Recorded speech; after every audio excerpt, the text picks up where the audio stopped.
Tengo en comunicación al exdiputado de Nicaragua, Eliseo Núñez. Eliseo, gracias por dar esta entrevista en un momento tan difícil para todos los nicaragüenses, estén o no en Nicaragua, porque hay muchas represalias hacia la familia y los amigos que quedaron allá. Gracias por la oportunidad de hablar al público argentino. Realmente creo que es un tema que atañe a toda Latinoamérica, no solamente a Nicaragua. Este modelo de dictadura es un modelo del siglo XXI, no ocupa el modelo de golpe de Estado, no ocupa el modelo que se vio en los años 50 a los 70, pero sí definitivamente termina siendo lo mismo por los grados de represión, que se parecen muchísimo a la represión que encontramos también en las dictaduras de los años 50, 60 y 70. Se podría decir que por el origen democrático y popular de Ortega, que se enfrentaba contra la dictadura de Somoza, la izquierda no lo condena, porque hace poco quise entrevistar a la Premio Nobel de la Paz, Rigoberta Menchú, y cuando le comento la situación de Nicaragua para que lo condene, me corta el teléfono. Parece que la izquierda, por acción u omisión, es cómplice de esta dictadura que sufre tu país. Es la izquierda arcaica, porque Boric en Chile lo está condenando. Y no coincido en que tenga un pasado democrático. Parte del conflicto que estamos viviendo es porque la llamada revolución sandinista, que lo único bueno que hizo fue derrocar a Somoza, para de contar. Luego fue una vorágine de autoritarismo, se suspendieron derechos y libertades durante todo el periodo de los 80, se llevó a una guerra civil y la arrogancia de parte de Ortega, que encabezaba la Junta de Gobierno y después el gobierno, hizo que a Nicaragua le costara 50.000 muertos el derrocamiento de Somoza y 50.000 muertos más en la guerra civil. O sea, Luego más que tuvimos derrocamiento de Somoza, fue cambiar a Somoza por Ortega, porque las prácticas siguen siendo iguales o aún peores. las prácticas fueron lo mismo. Y la mayoría de la izquierda en ese momento en América Latina se justificaba simplemente en el antiamericanismo. El ser antiimperialista, el ser en contra de los Estados Unidos era como una patente de corso para hacer cualquier cosa. Y eso no es así. Tener derecho a tener ideas de izquierda, tener derecho a tener ideas diferentes a las ideas liberales o a las ideas conservadoras.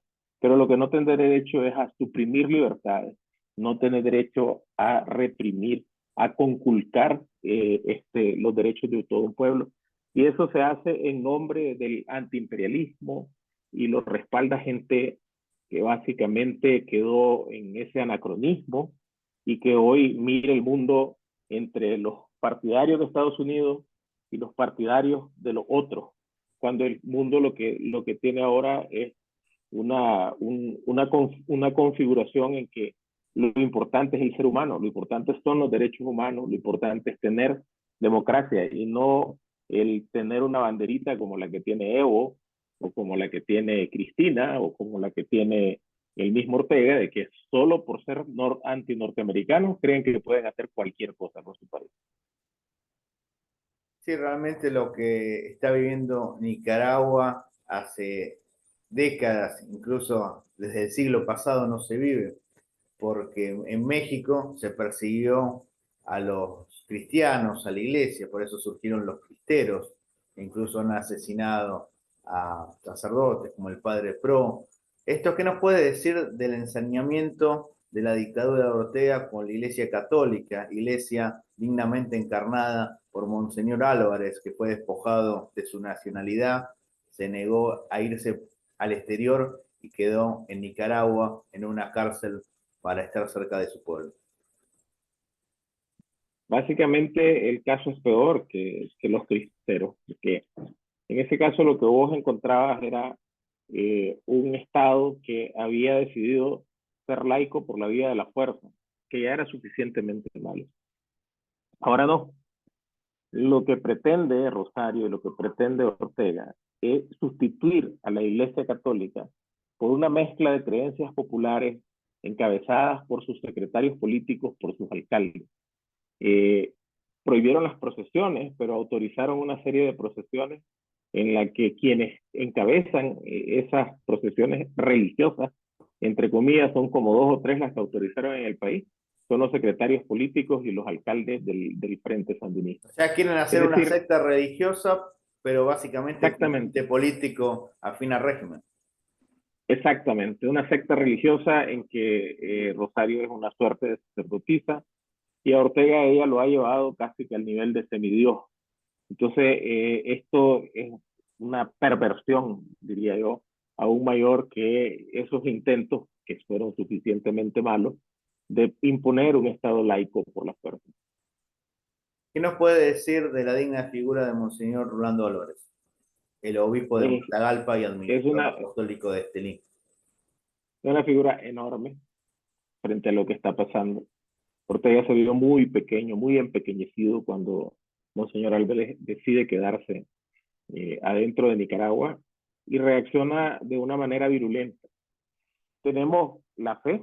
Yo soy creyente católico, a pesar también de ser convencido de un Estado secular, pero soy en lo personal, soy creyente católico. Y tenemos la fe que en cualquier circunstancia él va a poder librarse de ese peso que tiene, y es esa voz profética la que nos ha guiado, igual que fue la de Monseñor Silvio Báez, y él decidió martirizarse. Y esa decisión de martirizarse es una decisión que cuando un religioso la toma y cuando un obispo, como es el caso de Monseñor Álvarez, la toma, no puede ser descifrada ni derrotada por alguien como Ortega o Murillo. En este caso, la posición nicaragüense, realmente no conozco los nombres, están proponiendo que a Monseñor Álvarez se le otorgue el Premio Nobel de la Paz. Es una iniciativa que la apoyan muchos expresidentes, cardenales de la Iglesia, 2 premios Nobel de la Paz, que yo tuve la suerte y la responsabilidad de entrevistarlos. Hay mucho entusiasmo, no solo con la liberación, sino con el reconocimiento internacional. ¿Tú estarías de acuerdo que le entreguen este galardón, por cierto, merecido a un hombre como Álvarez? Absolutamente de acuerdo. Si hay alguien que en Nicaragua pregonó desde el primer momento en que se dieron los conflictos de que la salida tenía que ser pacífica, fue Monseñor Álvarez. Las mentiras construidas alrededor de, de, de lo que él dice, de lo que profesa, son enormes por parte del régimen. El régimen básicamente endilga a él cosas que nunca ha hecho y que nunca ha dicho ni ha tenido la intención. Fue con el Santísimo Sacramento, con la guarda del Santísimo, que fue al frente de la barricada a rogar que no le dispararan a su pueblo en Cebaco, que es un pueblo pequeño que queda a mitad de camino entre Matagalpa y Managua. Eh, Eso es lo que él hizo, y lo que hizo fue pregonar, y buscaron una salida dialogada Es una de la cual se resistencia inmoló pacífica Ortega, la de Monseñor Álvarez. totalmente. Y eso es lo que lo hace merecedor de cualquier premio relacionado con el tema de la paz, y más el Premio Nobel de la Paz. Yo lo entrevisté al argentino que es de izquierda, Adolfo Pérez Esquivel, Premio Nobel de la Paz, y él está a favor de que le otorguen este galardón. Es más, dice que el galardón se lo tendrían que dar al pueblo de Nicaragua, y él en un primer momento dice que apoyó a los sandinistas, pero ahora, por honestidad intelectual, reconoce que es una dictadura, y mucha gente que en un principio apoyaba el fervor, la democracia y la libertad que pregonaban los sandinistas, hoy en día reconocen que es peor que el régimen que venían a derrocar. Totalmente. Y el hecho es que el pueblo de Nicaragua también se lo merece, pero gente como Monseñor Álvarez encarnan el símbolo de lo que se ha construido durante este tiempo en Nicaragua. ¿Qué se ha construido? Nosotros cada 40 años activamos un conflicto en contra del dictador de turno y vamos a una guerra civil. Fue igual en 1856, en 1893, 1926, 1979. Es como un reloj, básicamente. Y al final, esta revolución pacífica del 2018 tiene un componente que es bien diferente, es el componente de no usar las armas, de convencernos que esta salida tiene que ser pacífica. Y a la cabeza de ese pregón han estado un montón de líderes, pero principalmente Monseñor Álvarez, que lo ha dicho claramente. La salida es pacífica y es lo que estamos buscando, y los costos pueden ser incluso mayores para el liderazgo, porque en una lucha armada vos puedes justificar un montón de acciones, puedes justificar incluso la derrota, pero cuando estás en una lucha pacífica, caes en la ineficacia del liderazgo, y la ineficacia del liderazgo hace que te vayan sustituyendo constantemente.